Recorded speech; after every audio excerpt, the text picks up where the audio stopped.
Hey guys, so this video is meant for 6th grade. This is in conjunction with their Wednesday assignment. 7th and 8th graders are welcome to watch this video as a refresher, but this is meant for 6th grade. 6th graders, if you have your book at home, I want you to turn to Essential Elements book, page 42. If you do not, we have taken the liberty to upload each person's page to eClass so you can look at this and follow along. So this is no longer review. We are teaching you new stuff. This was what I had planned to teach you had we been in school. It's time to learn about dynamics. 7th graders and 8th graders know dynamics. They love dynamics. They're always like, we're not doing enough dynamics. I know. It is time for 6th grade to learn and understand what dynamics are. And you can see from that yellow box, it gives you a definition and tells you some basic dynamics. And we're going to kind of go over these and a few more, I think we're going to go over. Because dynamics are not that hard. Hard, but not hard. But super important. Yeah. Okay, so if you look at the top of page 42, it says dynamics tell us what volume to play or sing. We're not singing. We're just going to play. It tells you how loud or how soft you should play. Forte generally means to play loudly. You add more weight to the bow. There's actually 5 ways to play louder, and we're going to talk about those right now. Mr. Pearson's going to demonstrate. First, the obvious answer that you can probably figure out with some common sense is you're going to add weight with your hand to play louder. The problem with only doing this is it screeches. Beautiful, okay? So there's some other ways to play loud. Instead of playing with a tiny little bow, you can play with your whole bow to get a really loud sound. So more weight, longer bow.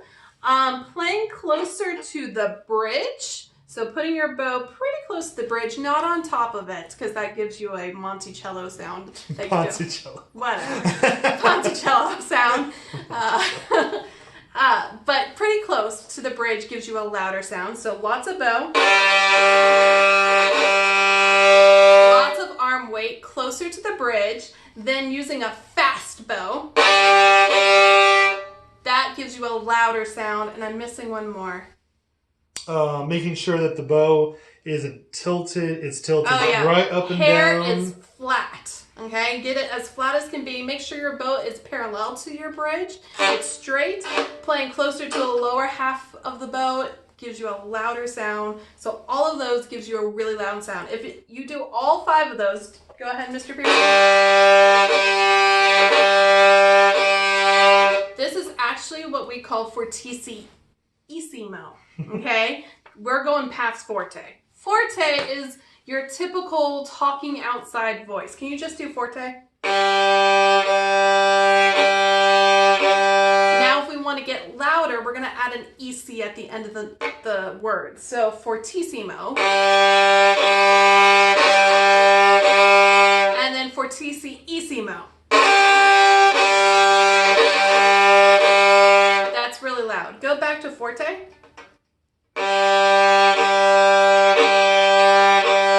Now, if we wanted to play kind of loud, so like an inside voice that you're just talking to your friend, somebody who's close to you, what I'm talking right now is what we call mezzo forte. So that literally means kind of loud. Play mezzo forte. I would say 98% of you play mezzo forte. All the time. Typically. Okay.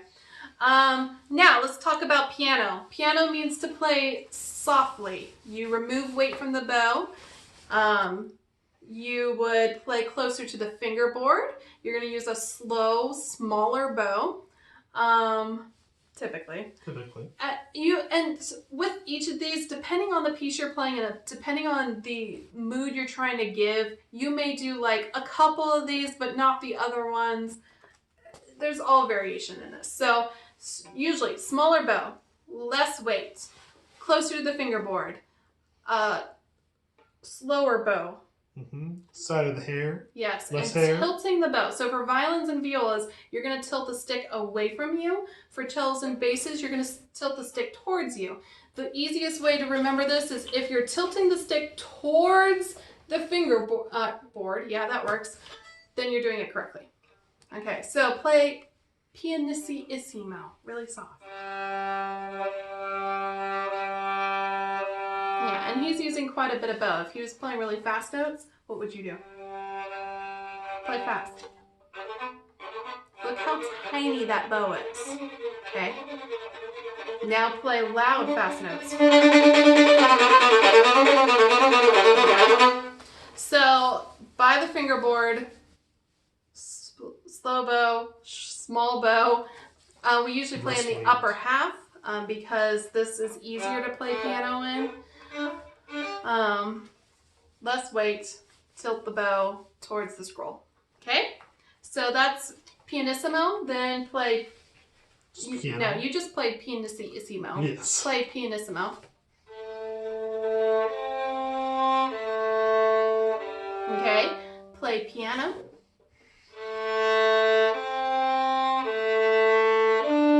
Okay, and play mezzo piano, a little soft.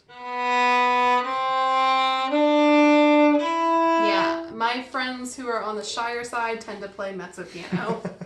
I was that person when I was in 6th grade. All right, I would like you to play the D scale, and I want you to play it pianissimo.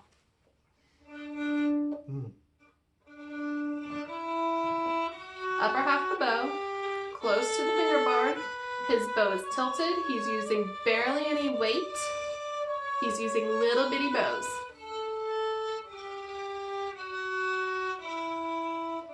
Okay, now the sound that you're used to is mezzo forte. Will you play the G scale on mezzo forte? So he's using most of the bow, not all of it. He's missing the upper half. He's halfway in between the fingerboard and the bridge. And he's using some arm weight, maybe not all of his arm weight. Okay, play the C scale for tissimo. All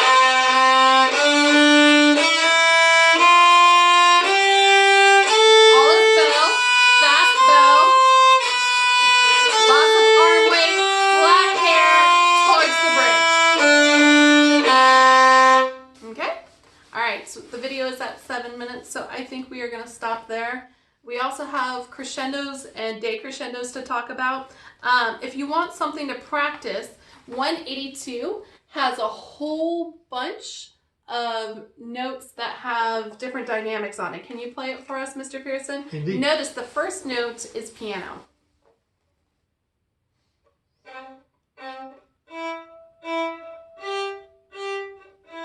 F natural. B, open G.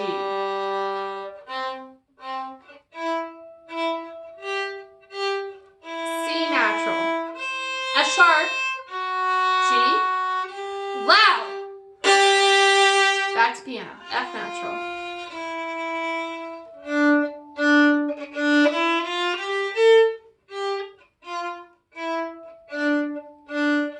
Lift your bow forte.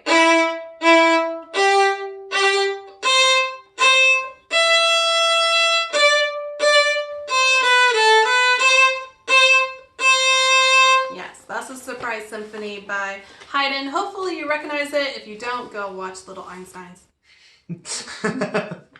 Alright guys, we hope you're doing well. We miss you guys. Miss you. Bye.